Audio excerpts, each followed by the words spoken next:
My teacher told me a story one time of a man who was walking with his son in the park.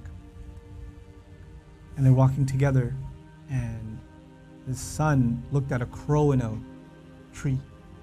And he said, "Baba, what's that?" It's like a 2-year-old kid. Baba said, "It's a crow." And he said, "Baba, what's that?" And he said, "It's a crow." "Oh, okay." "Baba, what's that?" "It's a crow." "Oh, a crow. What's that?" "It's a crow." It went on for 10 minutes.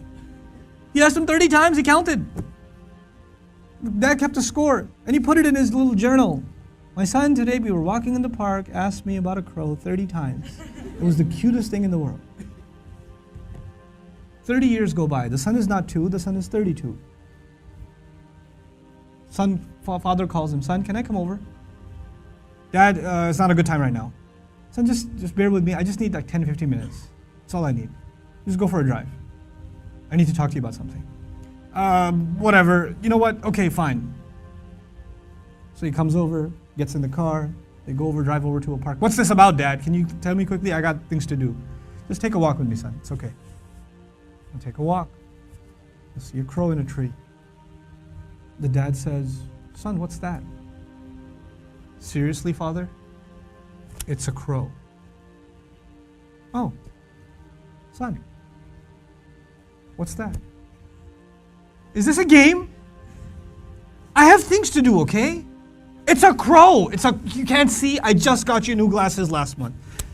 Why is this happening to me? Dad, why are you so difficult? I don't understand what the problem is. Just tell me what you really want. I'm busy, okay?" The dad pulls out his journal. He says, "Son, this is something that happened 30 years ago. We were walking down this park. You saw a crow. And you asked me 30 times. And I gave you a smile every time. You couldn't handle twice. What are we giving our parents?" I'm not even bringing Allah into the picture. The fact that Allah mentioned Himself and then mentioned His parents is, you think about that.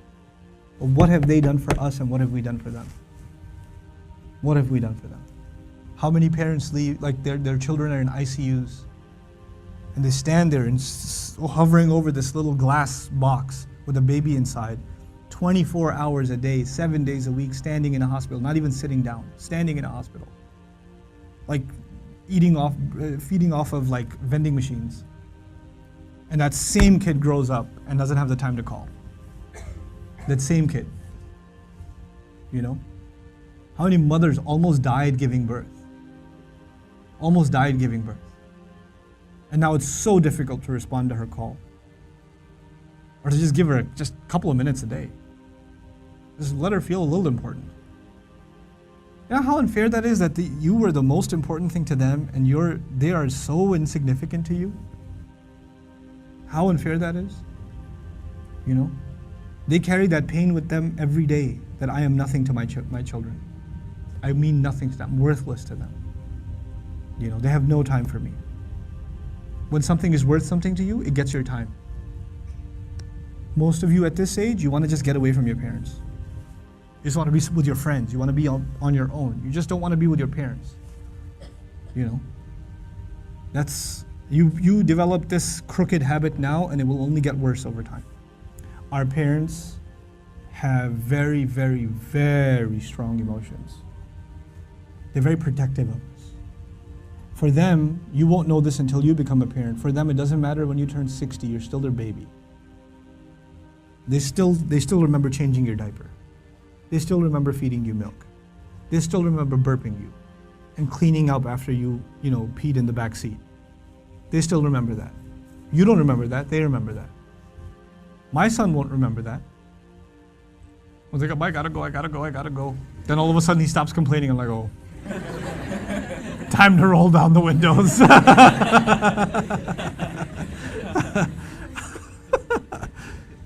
You know.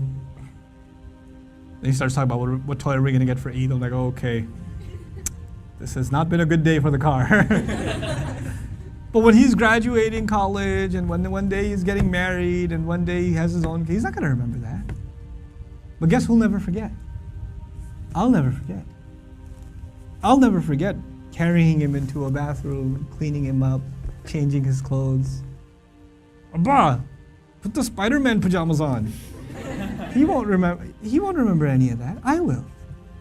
And that same kid, when he's talking back to me one day, when he's telling me, Dad, I just don't understand you, okay? I don't have time right now. When he does, it's gonna hurt, man. It's gonna hurt.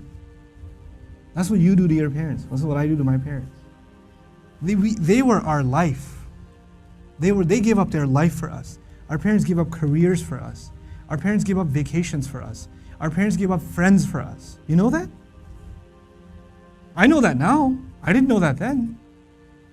They had their entire life planned until you came along. And then you became their plan. You became everything. And you have the nerve. One thing doesn't go your way. You hear one thing you don't want to hear. You snap back at them. It says, we're not even talking about Islam right now.